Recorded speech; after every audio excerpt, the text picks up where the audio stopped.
আলোকের এই ঝর্ণা ধারায় ধুইয়ে দাও আপনাকে লুকিয়ে রাখা ধুলায় ঢাকা। ধুইয়ে দাও আলোকের এই ঝর্ণা ধারায় ধুইয়ে দাও। নমস্কার বন্ধুরা। নমস্কার। যে গানটা দিয়ে শুরু করলাম, আলোকের এই ঝর্ণা ধারায় ধুইয়ে দাও, তো গানটা দিয়ে শুরু করার মানে এবং আজকের দিনটা এই দুটো মিলিয়ে মিলেমিশে একাকার। একেবারে শয়ে শয়ে মিলিয়ে নিতে সবাই পারে। তো সুতরাং আজকে রবীন্দ্র জয়ন্তী, বাঙালির শ্রেষ্ঠ উৎসবের একটি। তো রবীন্দ্র জয়ন্তী সেলিব্রেটরি এপিসোড হিসেবে আজকে আমরা এই এপিসোডটা করছি। রবীন্দ্রনাথ আমাদের জীবনে কি ভূমিকা রাখেন, মূলত এই বিষয় নিয়ে আলোচনা করব।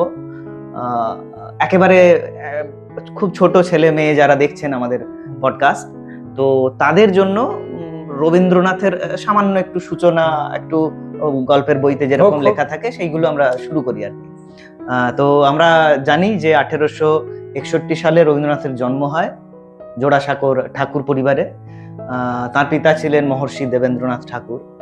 তো একেবারে জন্মলগ্ন থেকেই রবীন্দ্রনাথের যে শিক্ষা, প্রাপ্ত যে শিক্ষা, সেই শিক্ষার কারণেই আমরা পরবর্তীকালে 1913 নোবেল জয়ী রবীন্দ্রনাথ ঠাকুরকে দেখতে পাই।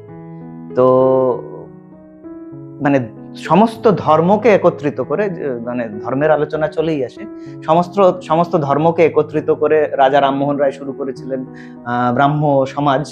তো পরবর্তীকালে সেই ব্রাহ্ম সমাজকে বা ব্রাহ্ম ধর্মকে এগিয়ে নিয়ে গেছিলেন মহর্ষি দেবেন্দ্রনাথ ঠাকুর। তো সেই ধারাটাকেই চিরকালীন ভাবে ঠাকুর পরিবার তারাও টেনে নিয়ে গেছেন, রবীন্দ্রনাথও তার মধ্যে ছিলেন। হ্যাঁ, রবীন্দ্রনাথের স্কুলিং যাকে বলা হয়, স্কুলের শিক্ষা, প্রাতিষ্ঠানিক শিক্ষা আর কি। তো প্রাতিষ্ঠানিক শিক্ষা আমরা পড়াশোনার মধ্যে যেটুকু পেয়েছি, যে প্রাতিষ্ঠানিক শিক্ষা রবীন্দ্রনাথ সেই অর্থে নেন। ওনাকে মূলত মানে ওনার পড়াশোনা মূলত প্রাথমিক ভাবে যে পড়াশোনা, সেটা বাড়িতেই, মুক্ত আকাশে বাড়ির মধ্যে একেবারে মুক্তভাবে থাকতে ভালোবাসেন। হ্যাঁ, মানে বদ্ধ একটা জীবনযাত্রা হবে বা স্কুলে যেরকম ভাবে পড়ানো হয় সেই শিক্ষা ব্যবস্থায় যেন খুব একটা স্বাচ্ছন্দ্য বোধ করতেন না উনি। এই জন্য উনি বাড়িতে মানে পড়াশোনা করতেন, মন দিয়েই পড়াশোনা করতেন, এবং অনেক সময় খোলা আকাশের নিচে উনি বসতেন, প্রকৃতির মাঝখানে নিজেকে হারিয়ে ফেলতেন। এরকম ভাবে একটা কবিতাও উনি প্রথম মানে গান লিখেছিলেন, যেটা জল পড়ে পাতা নড়ে। হ্যাঁ, কবিতা। হ্যাঁ, প্রথম রবীন্দ্রনাথের প্রথম কবিতা। তো মানে এই ভাবনা চিন্তার থেকেই তো পরবর্তীকালে শান্তিনিকেতনের আবির্ভাব, শান্তিনিকেতনের প্রতিষ্ঠা করেন উনি। তো রবীন্দ্রনাথ তিনি মানে বাড়ির ছেলেও ছিলেন। বাড়ির ছেলে বলতে এখন আমরা যেভাবে ছেলে মেয়েদের দেখতে পাই, ছেলে মেয়েরা মোবাইল নিয়ে ব্যস্ত, বা কেউ ড্রয়িং ক্লাসে যাচ্ছে, মানে সকাল থেকে সন্ধে পর্যন্ত বা রাত্রিতে ঘুমোতে যাওয়ার আগে পর্যন্ত এমনই ব্যস্ত ছাত্রছাত্রীরা এখন। তো তারা বাড়ির মানুষদের সাথে সময় কাটানোর সুযোগ সেই অর্থে পায় না। কিন্তু রবীন্দ্রনাথ ঠাকুর উনি মানে ওনাদের যে ছাদ ছিল সেই ছাদে বিচরণ করতেন। দাদার বিয়ে হবার পরবর্তীতে বৌদিদের সাথে যথেষ্ট সময় উনি অতিবাহিত করেছেন, বড় দাদা, মেজো দাদা, এনাদের স্ত্রীদের সাথে। তো রবীন্দ্রনাথ ঠাকুর পরিবারের সাথে জীবন কাটিয়েছেন। তার পিতার সাথে যে সম্পর্ক আমাদের যতদূর জানা, পিতার সাথে সম্পর্কটা কিন্তু প্রচন্ড ডিপ্লোম্যাটিক, যেটাকে বলা হয়, মানে খুব গুছিয়ে কথা বলা, গুছিয়ে থাকা, খুব সিস্টেমেটিক ওয়েতে। হ্যাঁ, প্রচন্ড সিস্টেম। দেবেন্দ্রনাথ ঠাকুর প্রচন্ড সিস্টেমটাকেই পছন্দ করতেন, ভালোবাসতেন, এবং সিস্টেম দিয়েই ওনার নিজের জীবনটা অতিবাহিত করেছেন, ওনার সন্তানদের জীবন অতিবাহিত হয়েছে। তো আর যেটা জল পড়ে পাতা নড়ে, এবং রবীন্দ্রনাথ ঠাকুরের যে শিক্ষা চিন্তা, সেই শিক্ষা চিন্তার খানিকটা প্রকাশ আমরা তো ডাকঘর নাটকেও দেখতে পাই। মানে ডাকঘর নাটকে অমল জানলার ধারে দাঁড়িয়ে বাইরের ছেলে মেয়েদের খেলা দেখছে, তার যে অসুখটা হয়েছে, তো ওই অসুখ থেকে বের করে নিয়ে আসার জন্য সবাই নিরন্তর চেষ্টা করছে, কিন্তু অসুখ থেকে বেরোচ্ছে না। ওই যে বন্দি দশার যে অসুখ, সে অসুখ তো কাটে না। তো ডাকঘর নাটকে রবীন্দ্রনাথ নিজের শিক্ষা চিন্তার খানিকটা প্রকাশ ঘটিয়েছেন। ডাকঘর নাটকেই আবার সেই বিখ্যাত গানটি আছে যে মেঘের কোলে রোদ এসেছে, বাদল গেছে টুটি, আজ আমাদের ছুটি, ও ভাই আজ আমাদের ছুটি। তো ডাকঘরের মতো নাটক রবীন্দ্রনাথ ঠাকুরের কাছ থেকে পাওয়া, তার শিক্ষা চিন্তা পাওয়া, বর্তমান সময়ে এইভাবে রবীন্দ্রনাথ আমাদের। আচ্ছা, এখান থেকে অমল বললে, অমল থেকে মনে পড়ে গেল অমল ও দইওয়ালা, এটাও কি ওরই অংশ? ওই ডাকঘরেরই অংশ না? অমল ও দইওয়ালা, সেই দইওয়ালাকে ডাকা হচ্ছে। মানে এক একজনকে এসে মানে শিক্ষাটা কিভাবে আসছে, প্র্যাকটিক্যাল লাইফের যে এক্সপিরিয়েন্স, সেই এক্সপিরিয়েন্স থেকে অমল শিখছে। কিন্তু কখনো ফুল আনতে যাচ্ছে, তার কাছ থেকে শিখছে। কখনো বাচ্চারা যে খেলাধুলো করছে, বলছে তোমরা আমার খেলনাটা নাও, আমার সামনে খেলো, আমি একটু দেখি। তো ওই যে দেখে দেখে শেখা, প্র্যাকটিক্যাল লার্নিং। দইওয়ালার যে শেখা, দইওয়ালা তুমি কোথায় কোথায় যাও, কি করো, তো এই দইওয়ালার কাছ থেকে শিক্ষা, ওই প্র্যাকটিক্যাল লার্নিং এর কথাটা কিন্তু ডাকঘরে আমরা দেখতে পাচ্ছি। তাছাড়া নাটক, কবিতা, গান। আচ্ছা, আরেকটা কথা মনে পড়ে গেল, অবাক জলপান কি? অবাক জলপান সুকুমার রায়ের। হ্যাঁ, আচ্ছা। তো অবাক জলপান তো একটা, এখানেও মানে এরকম একটা সিনারিও ছিল। মানে ঘরের ভেতরে রয়েছে, ওই বাইরে থেকে যাচ্ছে জলপাই করে, যেখানে এখানেও সেরকম অমল ভেতরে রয়েছে, মনের অসুখ করেছে, অসুখ হয়েছে, ওই দইওয়ালা যাচ্ছে, দইওয়ালা তুমি যাও কোথায়, এই ভর দুপুরে রৌদ্রে বেলায়। হ্যাঁ, তো রবীন্দ্রনাথের মূলত আমরা রবীন্দ্রনাথকে নিয়ে এখন মূল যে জায়গাটা বেঁচে থাকা, সেটা হচ্ছে গান। রবীন্দ্রনাথ ঠাকুরের গানকে বিভিন্ন ভাবে ভেঙে বিভিন্ন মানুষ বিভিন্ন রকম ভাবে আলোচনা করেন। সেই কারণেই তো কালজয়ী সৃষ্টি। এক একটা গানের এক এক রকমের মানে তুমি কেমন করে গান করো হে গুণী, যদি গানটা ধরি, তাহলে গুণী কার কথা উনি বলছেন? তুমি কেমন করে গান করো হে গুণী। গানের বিষয়ে বললে অভিজিৎ একটা কথা মাথায় এলো, না বলেই নয়, হয়তো আমাদের দর্শকবৃন্দরা এই ব্যাপারটা রিলেট করতে পারবে বা রিলেটেবল হবে। গান তো রবীন্দ্রনাথ যেভাবে রচনা করেছেন, গানের সুর, কথা বা ভাব, যেটা গানের তো একটা ভাবের উপরেই ডিপেন্ড করে গান সৃষ্টি করা হয়, এবং সেটা সেইভাবেই আমরা উপভোগ করি। এবার সেই ভাবটাই যদি সরে যায়, এখনকার অনেকজন ওই গানগুলোকে দেখবে অনেক রকমভাবে বিকৃত করেছে, অনেক মডারেশন করেছে, অনেক কিছু ব্যাপারটা করেছে, যেগুলো কিন্তু সেই পুরনো যে টেস্ট, যে পুরনো ফ্লেভার, সেটা কোথাও যেন হারিয়ে যায়। সেটা কিন্তু অনেকজনের হয়তো গ্রহণযোগ্য মনে হবে, কিন্তু অনেকজনা যারা আমরা রবীন্দ্রনাথের গান সেভাবে শুনে অভ্যস্ত বা সেভাবেই শুনতে চাই, তারা কিন্তু সেভাবে এখনো শুনতে চায় আমার মনে হবে। এটা আমার যদিও ব্যক্তিগত চিন্তা ভাবনা। আমরা চাই রবীন্দ্রনাথ ঠাকুরের সেই গান, সেই ফ্লেভার, সেই মিঠাস, সেই খুশবুর সঙ্গে আমরা সেটা গ্রহণ করতে চাই, যেটা এখনকার অনেক সময় অনেক শিল্পীরা সেগুলো বিকৃত করে দেন, সেখান থেকে অনেকটা সরিয়ে নিয়ে আসেন। এটা কিন্তু কোথাও গিয়ে আমার মনে হয় সমুচীন নয়।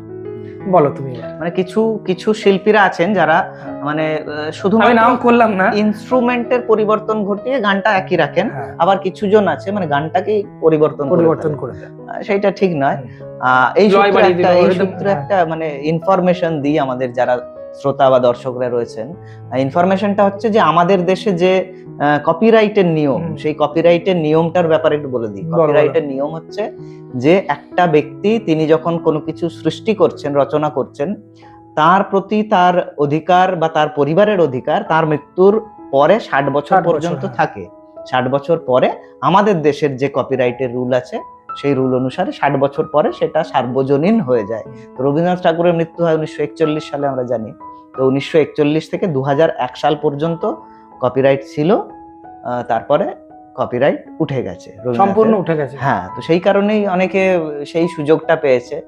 আর রবীন্দ্রনাথ ঠাকুরকে নিয়ে সমালোচনা তো দীর্ঘ সমালোচনা বিভিন্ন রকম থাকতেই পারে। যত বড় ব্যক্তি তার তত বড় সমালোচনা সে তো থাকবেই। তো ওনার গান, কবিতা, ওনার ছোট ছোট হাস্য কৌতুক, রবীন্দ্রনাথ ঠাকুরের হাস্য কৌতুক গুলোকে আমরা ভুলে যাই মাঝে মধ্যে, কিন্তু ওনার মধ্যে যে রসবোধ ছিল, সেই রসবোধটা কিন্তু আমরা হাস্য কৌতুকেও দেখতে পাই। মানে উনি যখন খ্যাতির বিড়ম্বনা হাস্য কৌতুক আকারে লিখছেন, রোগীর বন্ধু লিখছেন, সূক্ষ্ম বিচার, ভাব অভাব, তো এইগুলোও কালজয়ী সৃষ্টি। মানে কি নির্মল ভাবে হাসানো যায় মানুষকে, যেটা আমরা এখন অনেক সহজভাবে উনি বুঝিয়েছেন, অনেক এখন যারা স্ট্যান্ড আপ কমেডিয়ান বলি যাদের, তাদের মধ্যে এমন অনেকেও আছেন যে তারা মানে পেটে খাতুকুতু দিয়ে হাসানোর মতো, ওইভাবে তো মানুষ হাসে না বা মানুষের হাসতে ভালোও লাগে না। রবীন্দ্রনাথের ওই হাস্য কৌতুক গুলোতে কিন্তু ওই নির্মল হাসির একটা ব্যাপার আছে। মানে ওই ছাত্রের পরীক্ষাতে উদ্ভিদ কাকে বলে কেঁচোকে উদ্ভিদ বলা হচ্ছে, তো ওই যে একটা জিনিস নিয়ে আসা, কেঁচোকে কেন উদ্ভিদ বলবে, কেঁচো মাটি ফুঁড়ে, যেটা মাটি ফুঁড়ে উপরে ওঠে সেটাই উদ্ভিদ, তো কেঁচো উদ্ভিদ স্বাভাবিকভাবে। তো ওই যে নির্মল আনন্দগুলো, মজাগুলো উনি ওই হাস্য কৌতুক গুলোতে দিয়েছেন। তাহলে আমাদের জীবনে হাস্য কৌতুকেও রবীন্দ্রনাথের প্রভাব আছে।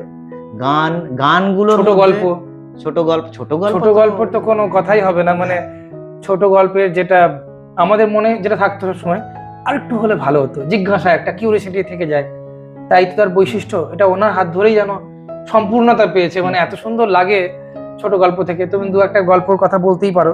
ছুটি গল্পটা, ছুটি গল্প, ছুটি, মণিহারা, এগুলো সব ছোট গল্প। ছুটি গল্পে ফটিক যখন ওই মানে মৃত্যুর শয্যায় শায়িত, মা এসে আছড়ে পড়ছে, সে এক মর্মান্তিক গল্প।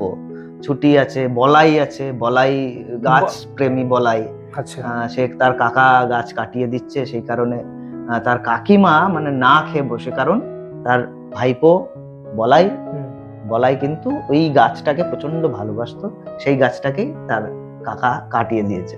তো ওই ছোট গল্পগুলো গাছের প্রতি কত রবীন্দ্রনাথের লেখায় গাছ লাগানো উচিত, পড়তে পড়তে দরদ আছে রবীন্দ্রনাথ ঠাকুরের যে ছোট গল্পগুলো আছে তার মধ্যে। তাছাড়া উপন্যাস নিয়ে অনেক সিনেমা আমরা তো অলরেডি দেখেছি। ঋতুপর্ণ ঘোষের নাম আসে। ঋতুপর্ণ ঘোষ রবীন্দ্রনাথের মানে উপন্যাসগুলোকে ছবি আকারে, চলচ্চিত্র আকারে আমাদের এমন ভাবেই দেখিয়েছেন, মানে আমরা সত্যি সত্যি ওটাকে বাঁচতে পেরেছি আর কি। রবীন্দ্রনাথের খুব লাইফফুল মনে হয়েছে। হ্যাঁ, গানের কথা তো বারবারই আসে, রবীন্দ্রনাথ মানেই গান আসবে। তারপর আমাদের সময় আমরা টেক্সট বুকে যে গল্পগুলো পড়েছি, পাঠ্যপুস্তকে দেনা পাওনা তুমি বলো, কি কালজয়ী সৃষ্টি, সেই তখন উনি ওটা রচনা করেছেন, লিখে গেছেন, কিন্তু এখনো যেন কত রিলেটেবল। ইভেন এখন কেন আরো দীর্ঘ 200 বছর যেন প্রত্যায়িত হবে সেটা। সেই কারণেই তো সেই 1861 একজন মানুষ, সেই মানুষটার জন্মদিন আজকে আমরা 2026 সালেও পালন করছি। কি বিরাট দার্শনিক উনি, কি চিন্তাধারা না, জীবনের দর্শন, যে সে দর্শন, হ্যাঁ, জীবনের দর্শন থেকে আরেকটা জায়গায় চলে আসি, মানে কিছু ক্ষেত্রে পলিটিক্যাল ক্ষেত্রেও কিন্তু রবীন্দ্রনাথের অবদান ছিল। রবীন্দ্রনাথ ঠাকুর মনে করতেন, মানে জাতীয়তাবাদে উনি বিশ্বাস করতেন না। জাতীয়তাবাদ বলতে উগ্র জাতীয়তাবাদ, যেটা মানে আমার দেশই সব, আমার দেশই সর্বে সর্বা, ওটা তিনি মনে করতেন না। উনি আন্তর্জাতিকতাবাদে বিশ্বাস করতেন, যে গোটা পৃথিবীটাই তো আমার দেশ, গোটা পৃথিবী একজুট হয়ে থাকবো তবেই তো।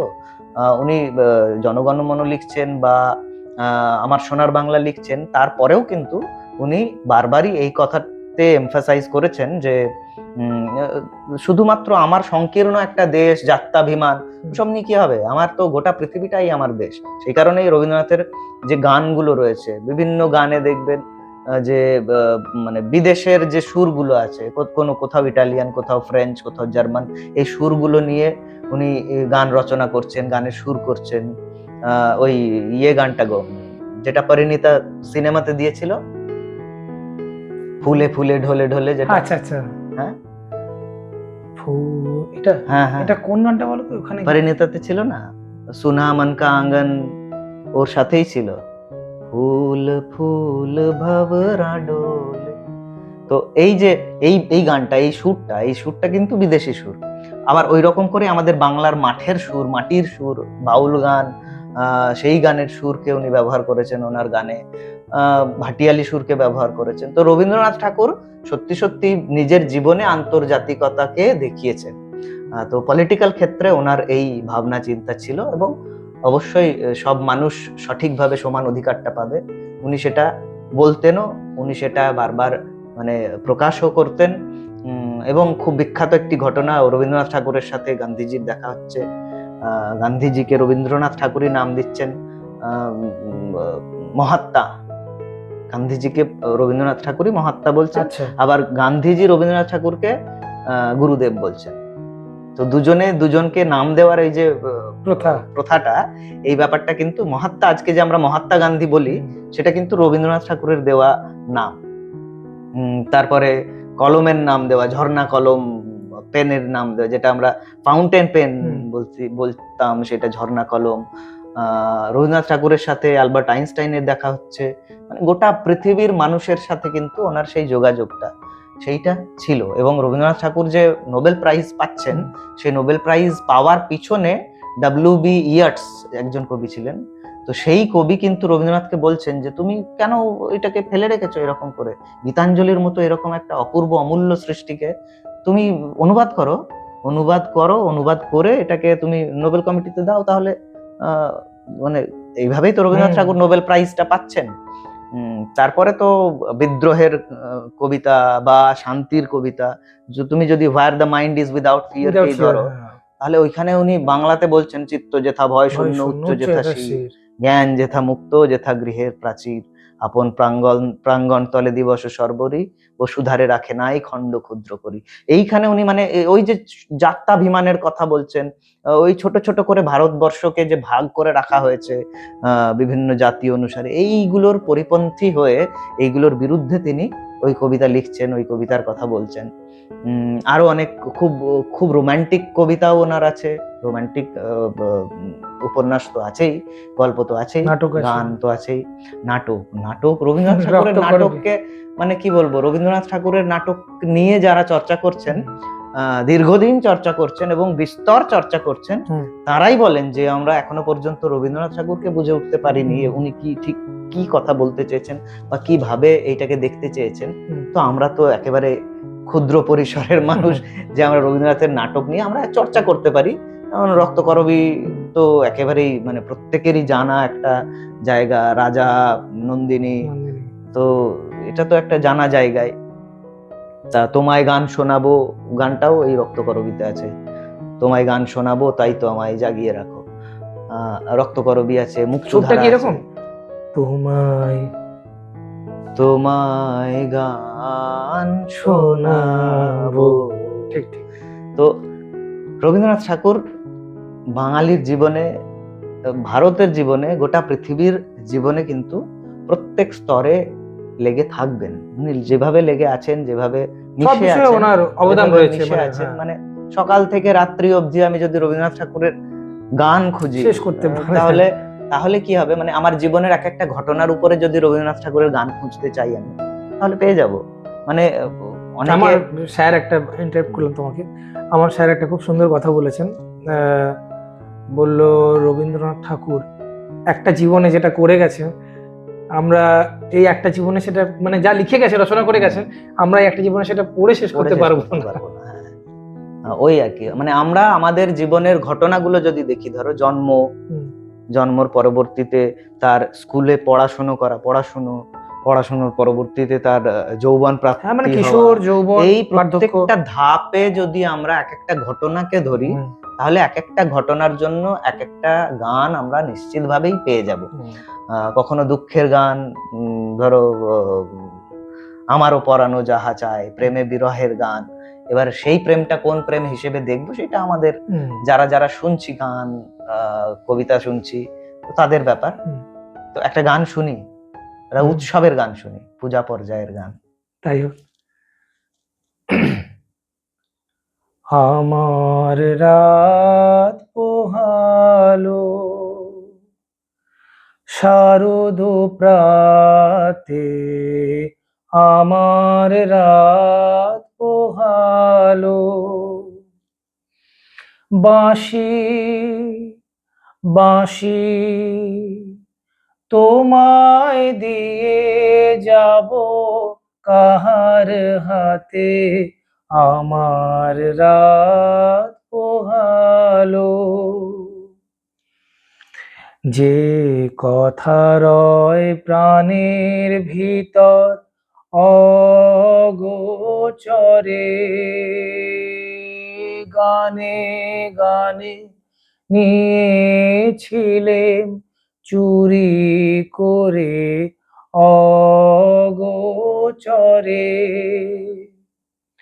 সময় যে তার হলো গত, নিশিশেষে তারার মতন হলো গত, শেষ করে দাও শিউলি ফুলে মরণ সাথে, আমার রাত পোহালো